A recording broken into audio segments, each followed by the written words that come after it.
안녕하십니까. 지금부터 예도는 도스토예프스키의 악령, 1871년도에 나온 악령에 대한 철학적 고찰을 시작하겠습니다. 이 작품, 저는 도스토예프스키의 까라마조프가의 형제들 다음으로 죄와 벌보다도 더 좋아하는 작품인데, 악령. 우리나라 말로는 귀신이라는 말도 있고, 그죠? 그 다음에 또 마귀라 그러기도 하고, 또는 유령은 조금 또 다른 이름으로 나타날 수 있겠죠, 그죠? 근데 어쨌든 이 작품은 예술성에 있어서는 가장 뛰어난 작품이에요, 여러분. 그래서 예술가들이 아주 좋아하고, 특히 인간의 관계에서 나타나는 집단 무의식을 아주 탁월하게 묘사했다라는 평가를 받는 작품이죠. 예도의 철학적 논평은 여기에서 그치지 않습니다. 사실 이 작품은 1869년에 그죠? 네차예프라고 하는 애널키스트가 있었어. 이 무정부주의자의 어떤 그 잔악한 그러한 현실에 대한 뉴스가 퍼져나갔는데, 그것이 도스토예프스키가 그 피해자 네차예프의 어떤 그 무신론 5인조에 속해 있었던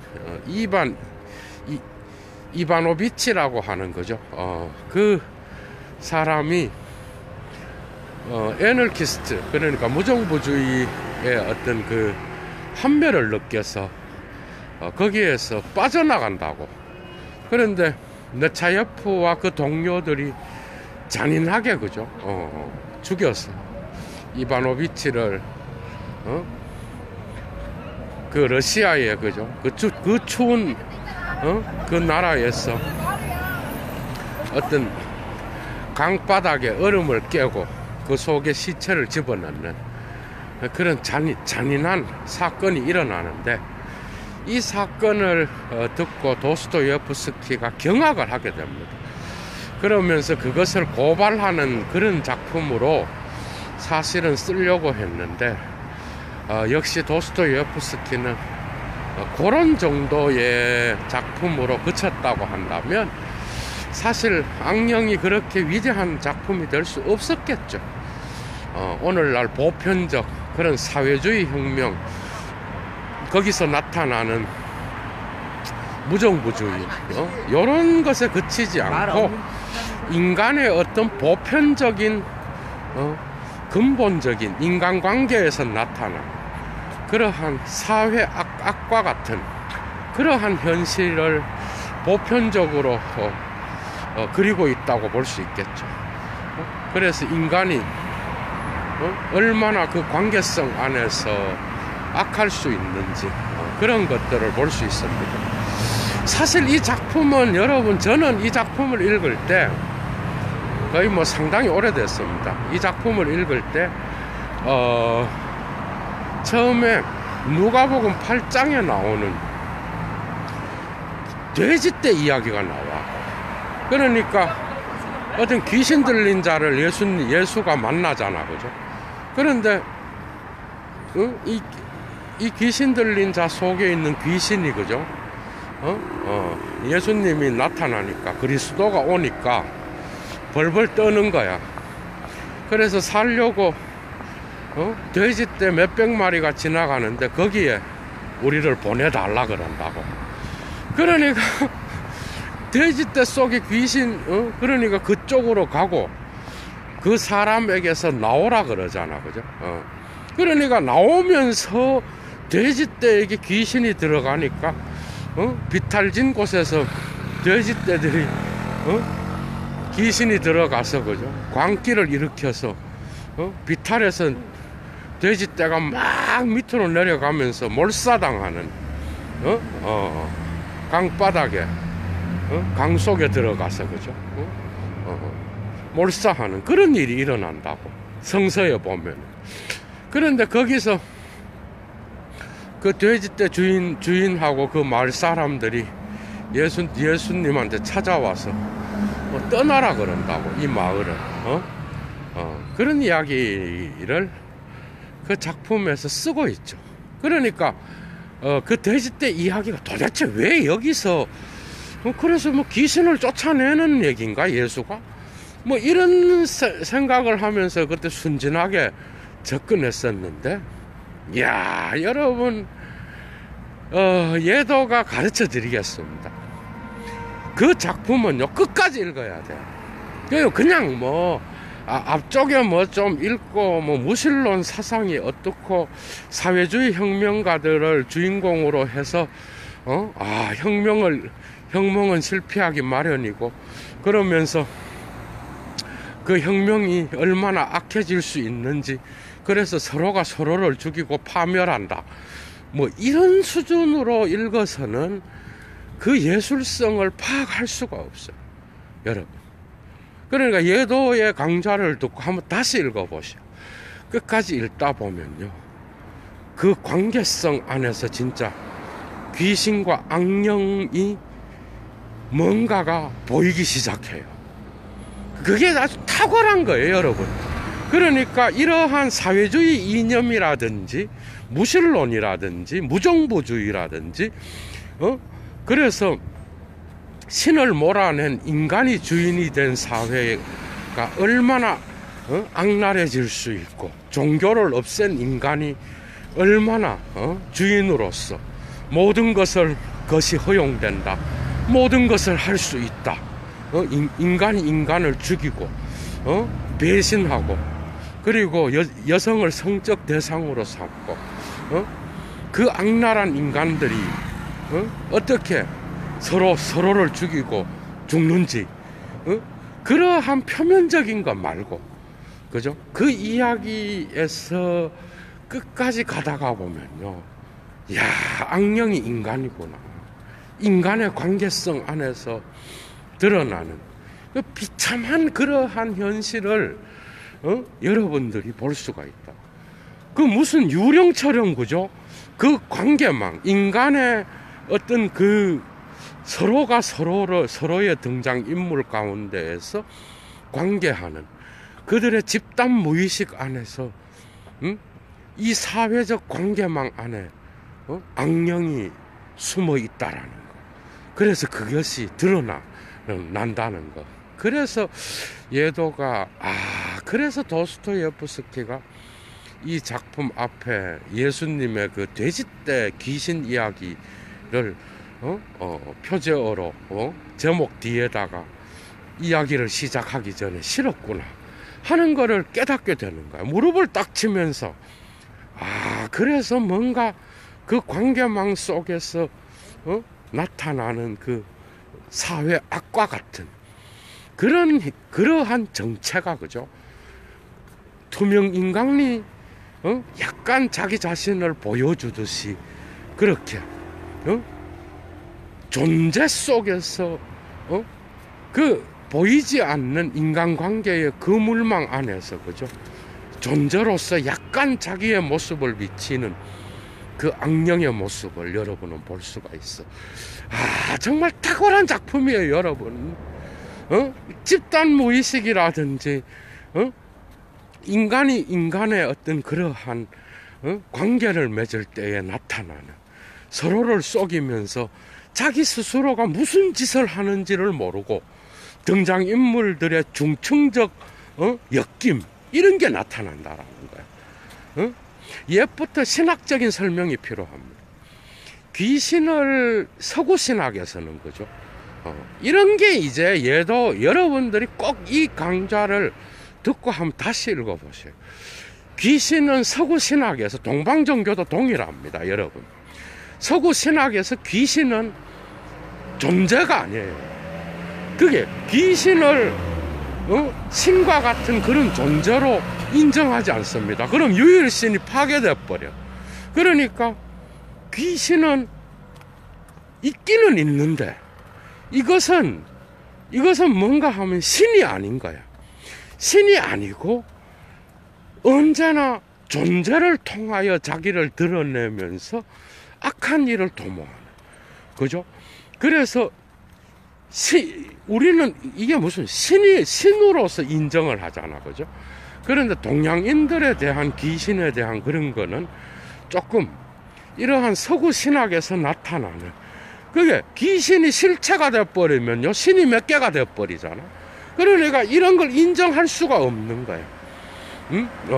그러니까 유일신이라든지 서구의 신학에서는 하나님에 대한 어떤 그러한 신이 유일신이잖아, 그죠? 그런데 이 귀신까지도 다 인정을 해버리면 그거는 신으로 보지 않는 거예요. 그러면서도 인간이 아닌 거예요. 그러니까 비존재로서 나타나는 거예요. 항상 비존재를 통하여 존재로 드러내고, 그래서 언제나 인간이라고 하는 그러한 인성을 통하여 드러내고 인간을 괴롭히고, 그죠? 그래서 인간이란 존재를 비존재로 바꾸어 놓으면서 뭔가 변형을 일으키는 거예요. 그런데 개인 인격에게 들어가는 게 아니에요. 이게 탁월한 겁니다. 개인 인격에게 들어가서 그 사람만을 괴롭히는 게 아니에요. 언제나 인간관계에 에서 드러나는, 그러니까 내 개인의 무의식이 아닌 거예요. 이 작품은 개인의 무의식, 스타브로긴이라고 하는 그 주인공이 사상을 주입하잖아, 여러분. 그러니까 사상을 주입하고 그 주변 인물들이 스타브로긴에 의해서 죽기도 하고 거기에 대해 의해서 조정되는 그러한 인형놀이와 같은 역할을 하는 거야. 근데 스타브로긴은 자기가 무슨 짓을 하는지 모르는 거예요. 그러니까 그 주인공이 자기 스스로는 그 사상을 실행하지 않으면서 타자들에게 주입해서 실행하게 하는 거예요. 이해가 되죠? 거기에서 네차예프의 무신론과 그 다음에 그 무정부주의 집단으로 묘사된 베르자호프, 그죠? 그 사람이 있고, 그 다음에 또 그 키릴로프라고 하는 샤토프가 네차예프에 의해서 살해된 이바노비치를 대리한 인물로 나오는 거예요. 샤토프라는 인물이. 근데 이 인물은 신인 사상을 갖고 있었어. 그리고 이걸 죽이고 이 샤토프에 대한 사례로서, 그죠? 대신 그걸 뒤집어 써서 자살을 하게 되는 키릴로프. 그는, 이 사람은 인신론이라고 하는 인간과 신 이론. 그러니까 여기 여러분들이 알아야 되는 게, 이 작품을 이야기하기 위해서는 신인론과 인신론을 알아야 돼. 신인론과 인신론은 두 개 다가 무신론적인 이론이에요.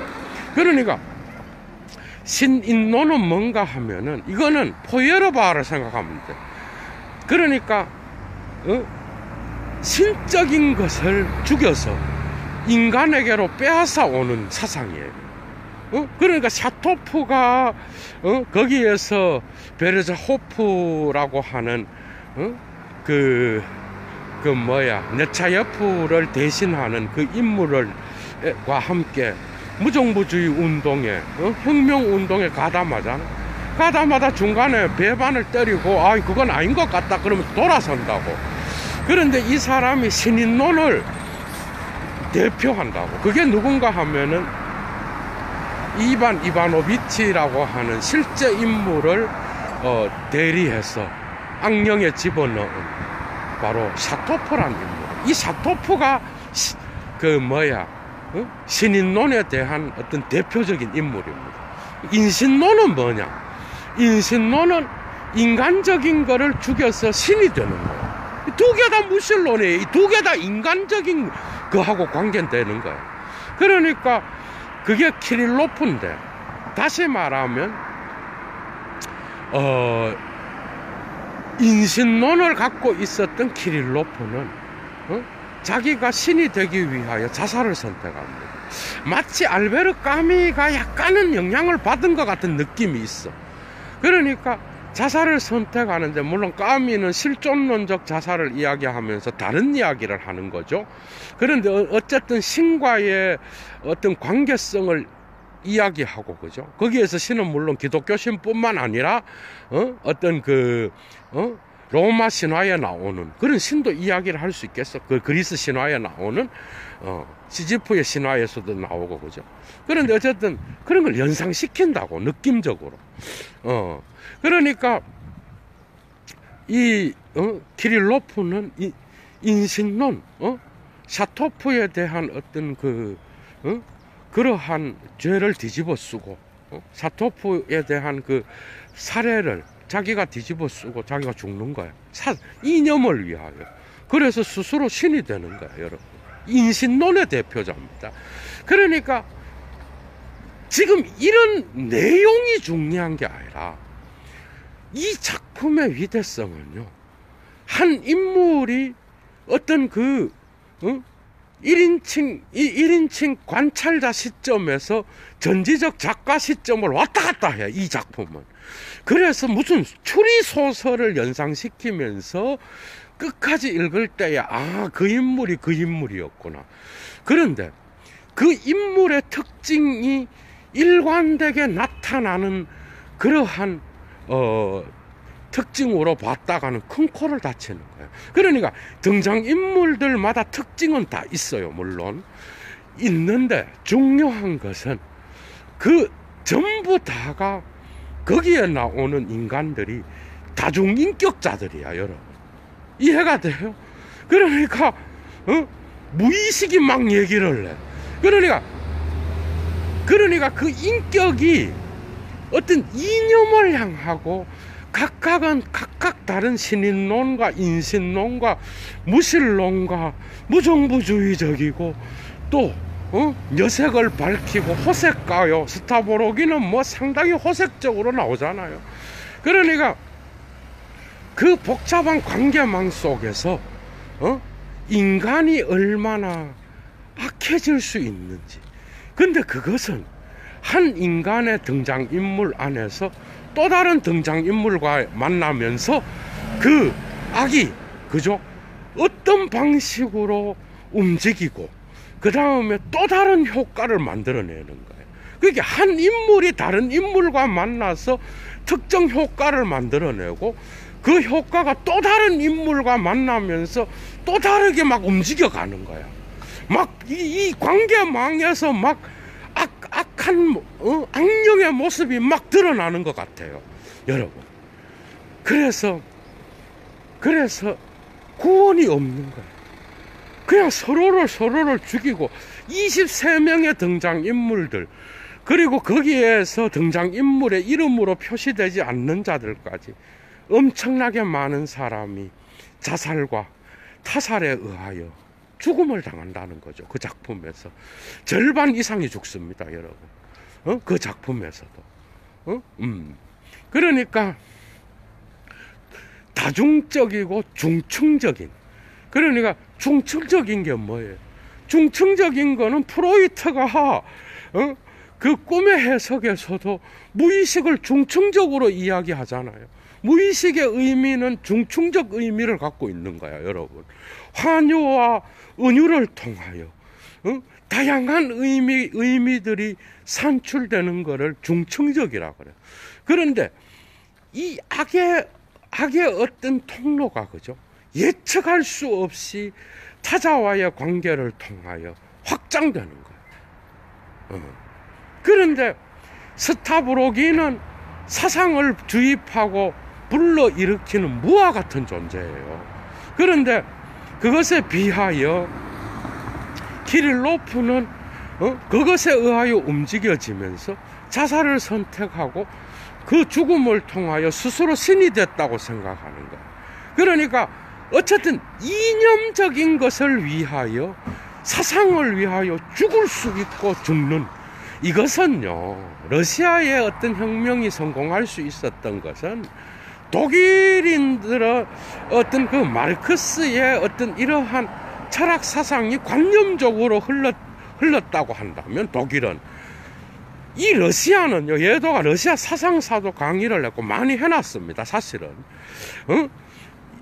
베르자예프의 러시아 사상사도 중요한 책이고, 상당히 많은 것들을 전체적으로 가르쳐 주는 책이야. 그런데 그 많은 것들에서 보면은 러시아인들은 이 이념을 자기의 삶으로 소화했던 자들이야, 여러분. 그러니까 혁명가도 제일 많았고, 그 다음에 무정부주의자도 제일 많았어요. 이탈리아는 저리 가랍니다, 여러분. 그러한 실천과 이론의 어떤 그 특정한 사상이 주입이 되면은 그걸 자기 삶으로서 실행하는 자들이 많았다, 실제로. 그래서 이러한 근원적인 러시아의 특징들을 알고 있어야 여러분들이 작품을 또 이해할 수가 있어. 그러나 결국 사회주의의 멸망, 결국 이념을 향하여 나아가고, 사상을 통하여 삶의 실천을 이야기하고, 결국 계급 없는 사회와 인간이 갖고 있는 이념을 실행하는 과정에서 타자들을 다 죽이는 거야, 여러분. 이 말은 오늘날 자본주의 사회에도 적용될 수 있어요. 이해가 돼요? 도스토예프스키는 런던과 프랑스에서 동일하게 이 수정궁을 보고 비판한 자거든, 여러분. 그러니까 자본주의 사회의 병폐는 뭐야? 돈이 우리 인간의 무의식 속에 있는 거야. 그 무의식 속에서 인간에 대한 인간의 투쟁이 오늘날 얼마나 많은 사회 악들이 나타나고 있어요, 여러분. 돈 때문에. 그러니까 인간이 개미가 되는 거예요. 그러니까 이념이 주인이 되든 돈이 주인이 되든 간에 인간성은 다 파괴돼 버려요. 이해가 돼요? 그러니까 악령은 도스토예프스키가 뭐 악한 인간들을 고발하고 사회주의를 고발하고 애널키스트들의 악랄함을 비판하려고 썼다. 오케이, 이건 1차원적인 거예요. 그 작품 자체로 들어가게 되면 그런 것들은 의미가 없어져 버려요. 작품의 예술성은 이런 것에서 드러나요. 그러니까 서로가 서로를, 그죠? 못 잡아먹어서 앙달을 하고, 자기가 무슨 행동을 하는지 모르고, 그죠? 백치와 같은 마리아라는 여자에게 스타브로긴의 행위가 드러나는 거예요. 여러분, 그러니까 도스토예프스키는 백치라는 작품에서 미시킨과 같은 인물, 그 다음에 또 자기의 각 작품에서 어떤 바보 같은 인물을 설정을 해. 그리고 그가 신과 같이 저 똑똑한 이념가들의 어떤 계획과 그런 것들을 무심코 막 까발리는 거야, 막, 여러분. 그런 인물들이 설정되면서 나타나는 그런 현상들이 또 독특한 거라고 할 수 있겠죠, 그죠? 그러니까 이념을 위하여 일평생을 살고 죽을 수도 있고, 그래서 신이 존재한다면 해겔의 변증법적 어떤 그 움직임을, 그죠? 변증법이라는 건 뭐예요? 특정한 상황에서 특정한 운동 법칙을 통하여 부정을 부정하면서 그 상황을 넘어서는 거잖아, 그죠? 넘어서는 거예요. 그 넘어섬은 언제나 스타브로긴의 그러한 이념을 신적인 것으로 보이게 했지만은 결국은 그 넘어섬은 바보 같은 인물인, 내 지금 이름이 기억이 안 나, 뭐 마리아 뭔 여자가 있어. 그 여자와 같은 백치와 같은 자에게서 그 의도들이 다 폭로되는 거야, 여러분. 그러니까 자기는 자기는 타자들에게 이념을 심어주면서 지는 행동하지 않아. 그러니까 지는 행동하지 않고 언제나 타자를 통해서 이념을 실현하는 거야. 이게 스타브로긴이에요. 결국은 무와 같은 인물인 거야. 지는 안 하면서 남을 통하여 하게 하는 거야.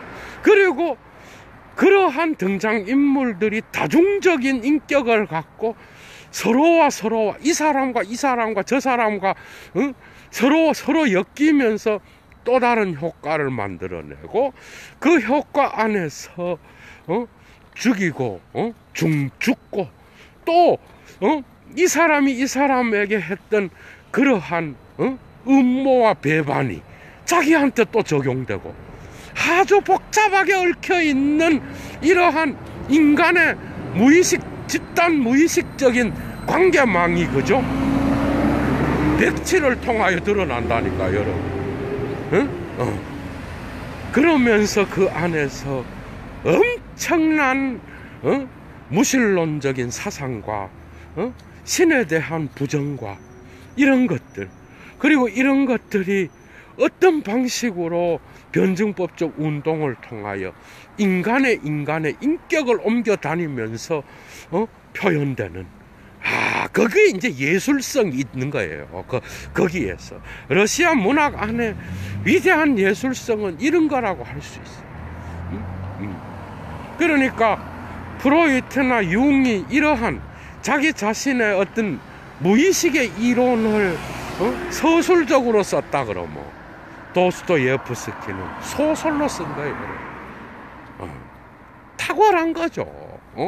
엄청난 작품입니다. 그러니까 처음에는 누구도 몰라. 와, 이게 왜 돼지 떼 이야기를 그 도스토예프스키가 자기 작품 앞에서 누가복음 8장을 잠깐 언급하는지 도무지 이해가 안 됐어요. 작품을 다 읽다가 마지막에 가서 거기서 느껴지는 게 뭐예요? 이들의 관계망 안에는 어떤 구원도 없습니다.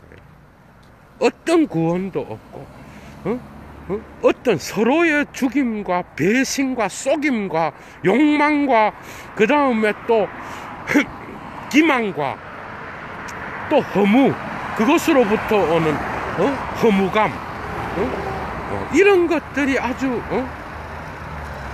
강력하게 나타나는 거죠. 여러분, 니체가 안 나올 수가 없는 거예요. 그 도스토예프스키는 자기 자신의 어떤 그 신앙을 갖고, 그죠? 이런 것들을 고발하지만은 사실은 이러한 악의 어떤 그러한 평범성을 이야기한다든지, 이거는 물론 그 아렌트의 용어지만은, 그죠? 악이라고 하는 우리 일상의 관계 속에 들어와 있는 거예요. 자기도 모르게 인간은 타인들을 그런 방식으로 통제하지 않으려고 하는데 통제하는 경우가 얼마나 많아, 그죠? 그러니까 대단한 거야. 전부 다 의식적으로는 다 똑똑한 놈들이에요. 의식적으로는 다 자기 자신의 어떤 선을 위하여 사는 거야, 여러분. 선을 위하여. 자기 자신의 목표가 선의지를 갖고 이것을 하는 것에 대한 정당성을 주장하고, 그죠? 그 다음에 거기에서 사랑과 또 배신이 나타나고, 얼마나 많은 그러한 이야기들, 대화 속에서 엄청난 초대교회로부터 로마 시대를 거쳐서 중세를 거쳐서 근대에 이르기까지 신인론의 이야기, 인신론의 이야기들, 왜 신이 이 땅에서 사라지게 되었는지, 그 각각의 그 이념을 갖고 있는 등장인물들 개인에게서는 뭐죠? 독특한 강렬한 개성이 있는 거예요. 그 퍼스널리티가 관계 속으로 들어가면서 이상한 파괴와 그러한 파괴적 본능을 만들어내고, 그런데 그거는 예측이 불가능해. 이걸 왜 소설로 썼는지 나 참 기가 막힐 노릇입니다, 여러분. 그 짜임새도 복잡하고 나중에는 등장인물들끼리 저끼리 놀아. 도스토예프스키는 없는 것 같아요, 여러분. 없고 저끼리 막 왔다 갔다 하면서 하는데 이상한 악들이 보이기 시작해. 이 말은 도덕이 말하는 선과 악, 이런 규정들이요, 무의미하게 돼버려. 종교에서 말하는 그러한 통제장치가 이러한 집단 무의식의 관계망 안에서는 불가능해져 버리는 거예요. 우리도 그렇잖아.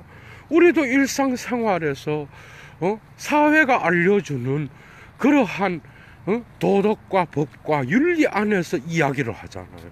그러나 그 내면은 어때? 내면을 그리고 있는 거라고.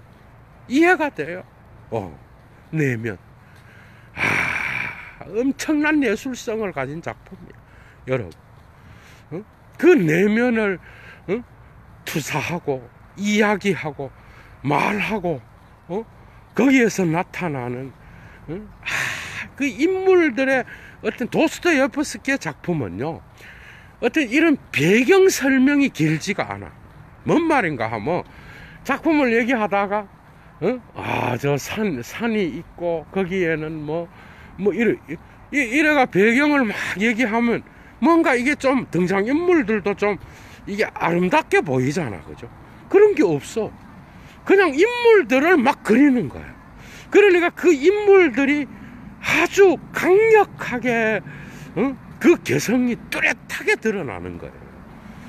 어떻게 보면 엄청 삭막하다는 느낌이 들어.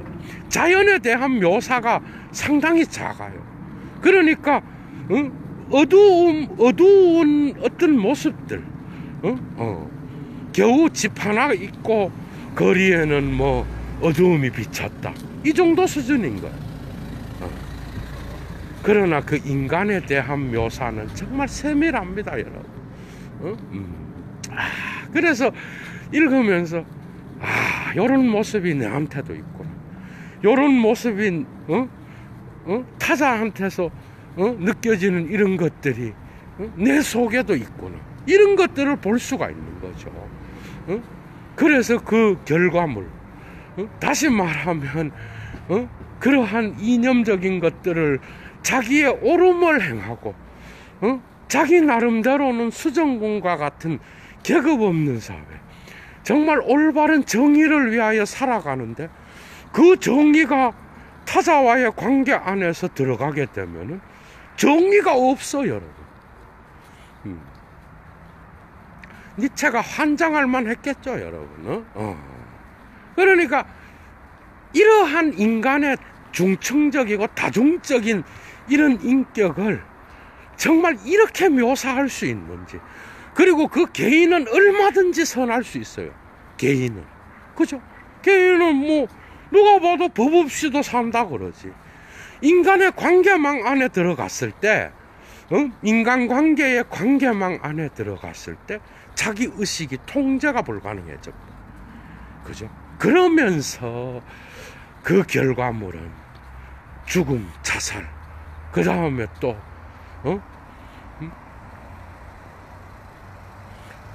선의지로 출발했는데 결과물은 뭐야?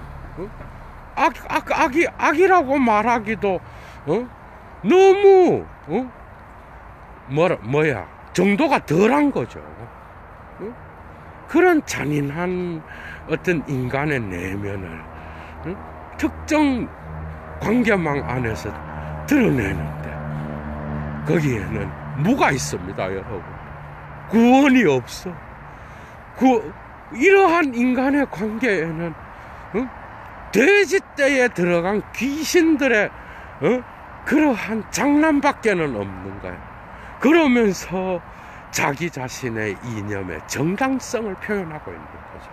어떻게 보면 사회주의 이념의 어떤 그러한 인간의 어떤 인간성을 파괴하고 마지막 목표를 향하여 나가는데, 이미 그 과정 속에서 이러한 악이 드러나고, 그죠?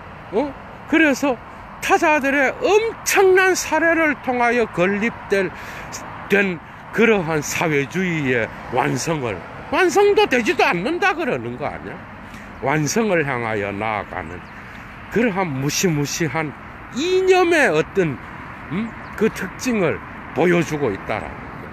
이걸 자본주의에 적용하면 뭐 오늘 보험 들고 돈 때문에 형제와 자매와 자식과 부모의 관계, 여러분 다 그런 건 아니겠죠.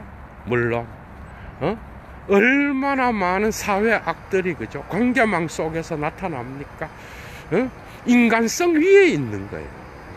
모든 극단적인 것들은 인간성 위에서 움직이는 거예요. 인간이 이념을 만들었는데 이념이 인간을 지배한다니까. 나중에는 이게 악령이에요. 인간이 돈을 사용해야 되는데 돈이 인간을 지배해버리는 거야. 법실중주의가 뭐야?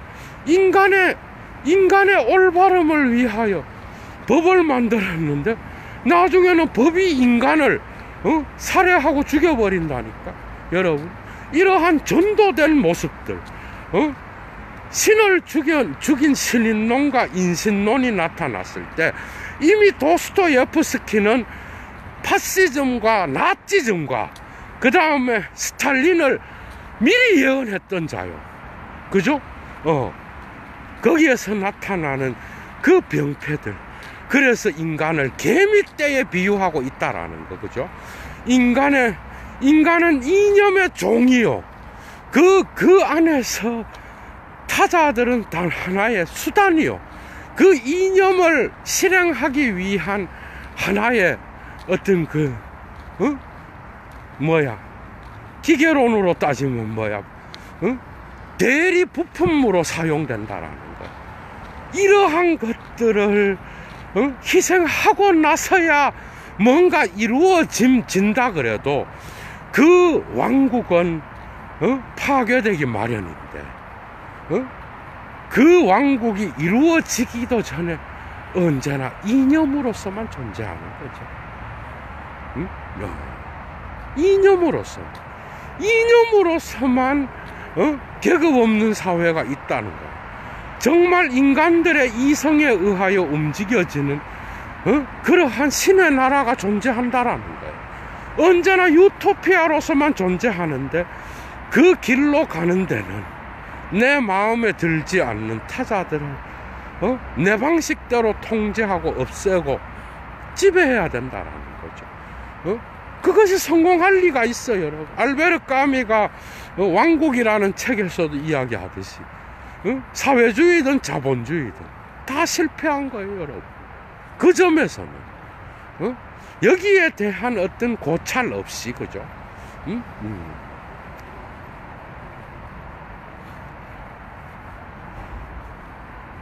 그래서 예술성으로 보면 그런 겁니다. 이러한 관계를 통하여 개인의 등장인물을 통해서는 어떤 것도 보이지 않다가 그 인격이 타인의 인격과 만나면서 중충적인 인격의 어떤 의미가 재형성되는 거. 이게 변증법이에요. 이제 이해가 되지. 예를 들면 스타브로긴이 다양한 사람들을 만나면서 사상을 주입하는데 그 사상은 각각 달라요. 물론 그거는 사회주의와 무신론과 무정부주의 이런 것들이 주 요소가 되는 거예요. 그러나 그 내용을 들어가 보면은 사람마다 추구하는 방식이 다른 거예요. 사실은 신인론만 있었고 인신론이라고 하는 건 더 무서운 거예요, 여러분. 인간의 어떤 특징을 죽여버려. 그래서 사회에 복수하고 신에게 복수하고 그 다음에 사회의 종교적인 그런 전체적인 도덕과 윤리에 대하여 복수를 하면서 자기는 자살을 선택하잖아요. 그러면서 스스로 변증법적으로 그 체제를 넘어서는 무서운 거죠, 여러분. 무신론적 자살 아니면은 이런 것들을 추구하면서 결국은 죽어버리는 거예요. 얼마나 허망해요, 인간이. 이념을 위해서. 그것이 옳은 건지 아는 것 같다, 여러분. 그런데 각각의 인물들은 설명 가능한데 관계 속으로 들어가면 너무나 복잡해지는 거예요. 그죠? 거기에서 나타나는 그 그물망에서 조금씩 드러나는 그 악의 세력을 도스토예프스키는 그리스도만이 치료할 수 있고, 그죠? 그리스도의 그 인간에 대한 그 사랑만이 이런 것들을 치유할 수 있다라고 하는, 신을 몰아낸 인간의 세계 역시도 불완전하다는 것을 그 시대에 가르쳐 줬다라는 거예요. 사실 도스토예프스키는 오히려 이게 이제 혁명가들이 볼 때는 혁명을 비판하는 책이에요, 어여보면은. 그러니까 이게 실패한 거 아닌가? 그리고 스탈린 시대에만 해도 이런 것들, 이 작품에 대해서 별로 안 좋아했다고. 그런데 나중에 재평가를 하게 되면서 다르게 나타났는데, 도스토예프스키는 자기의 신앙을 표현한 거죠. 인간이 중요한 것이지, 이념을 세워놓고 그 이념에 맞추어서 타인을 죽이고 올바른 사회를 향하여 나가면서 타자를 살해하는, 이거 안 된다라는 거예요. 이거 안 된다. 그리고 모든 체제가 극단으로 가면 이런 일이 일어난다는 거예요.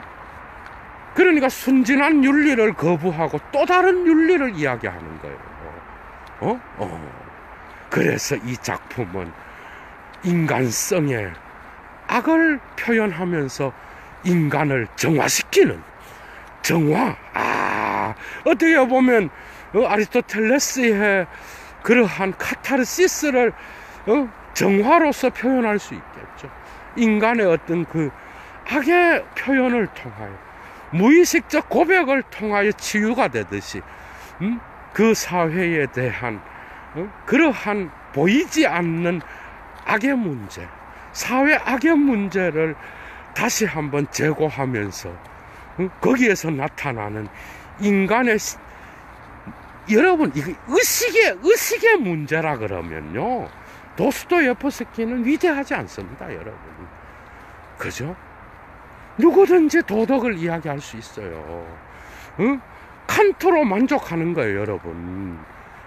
그렇잖아요. 칸트만큼 도덕에 대하여, 인간의 행복과 보편 이성에 대한 어떤 신뢰와 거기에서 신을 요청하는 그러한 도덕 형식과 내용의 부분, 그리고 예수의 황금률을 갖고 가서 목적의 왕국을 이야기하는 그러한 칸트로 끝내야 되는 거야. 그런데 칸트가 거기에서도 순수 이성에서 설정하듯이 뭐죠? 물 자체와 현상을 나누자. 우리는 물 자체는 선엄의 세계, 그러면서 본체계, 가지계라 그러잖아. 인테리기블러 벨트라 그래.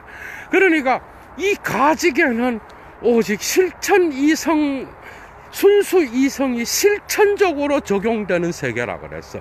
그러니까 순수 이성의 자연 법칙의 세계 안에 또 다른 빈 공간을 마련해 놨다는 말이야. 그런데 이 공간은 도덕의 세계, 인간이 보편적으로 올바르게 자기의 자유를 통하여 실행할 수 있는 그런 가지계의 세계를 또다시 설정해 놨다는 거예요, 여러분.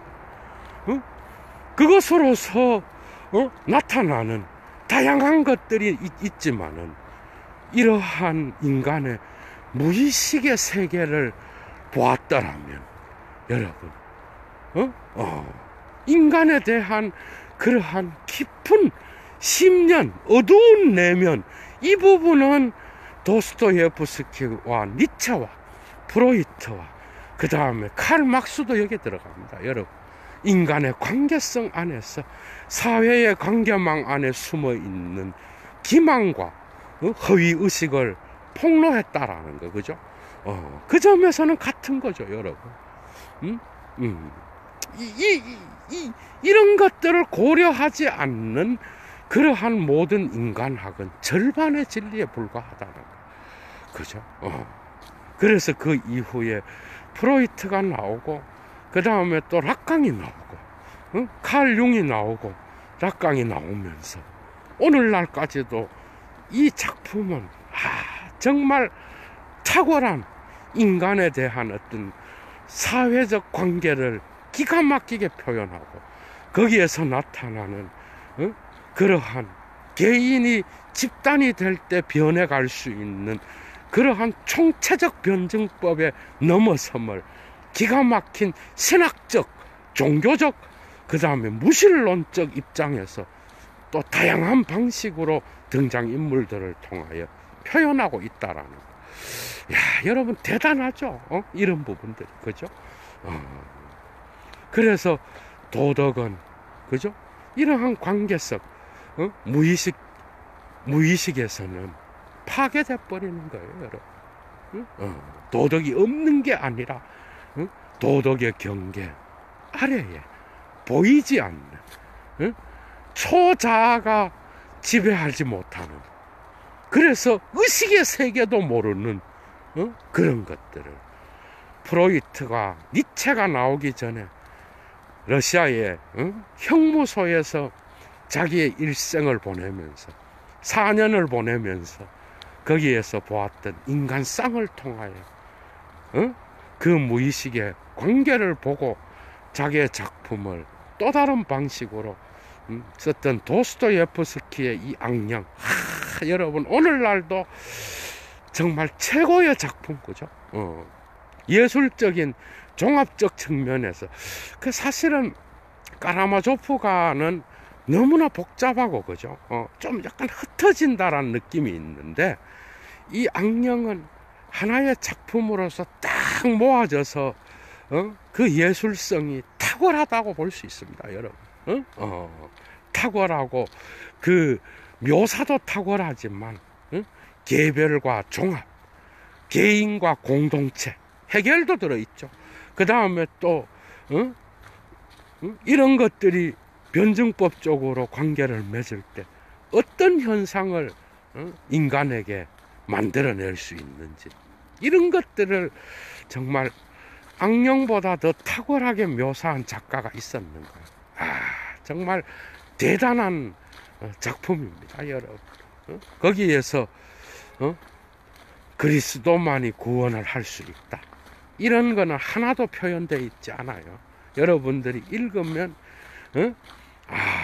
정말 뭐죠? 끔끔한 밤, 그 다음에 그러한 인간관계의 사회적 그물망 안에서 어떤 빛도 보이지 않는 거예요. 그러면서 폭로를 통하여 나타나는 그러한 괴상한 답답함과 그 다음에 깜깜함 속에서 이상한 정체가 조금씩 드러나는데, 그게 바로 사회적 그물망에 걸려있는 악령이라고 하는 거죠, 그죠?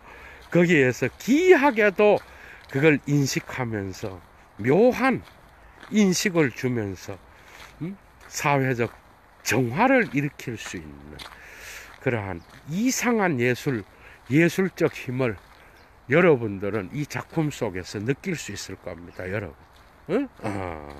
그러니까 관계를 통해서 드러나는, 그러나 개인은 자기 자신은 알지 못하는, 그래서 모든 예측들이 빗나가고 그 빗나감 속에서 중층적으로 작용하는 그러한 의미들, 잡아내기 상당히 어렵습니다. 그런데 이상하게도 마지막쯤 되면은 왜 도스토예프스키가 돼지떼를, 성서에 나오는 돼지떼를 언급했는지 무릎을 딱 치면서 하는 소리를 여러분들이 낼 수 있을 거예요.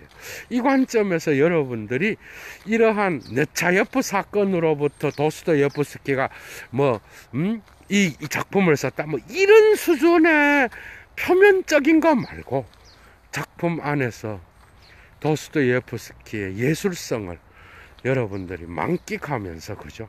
인간의 내면에 어떤 그러한 악함과 어두운 면을 통하여 밝은 빛을 한번 생각해 보는 그런 시간을 갖기를 바랍니다.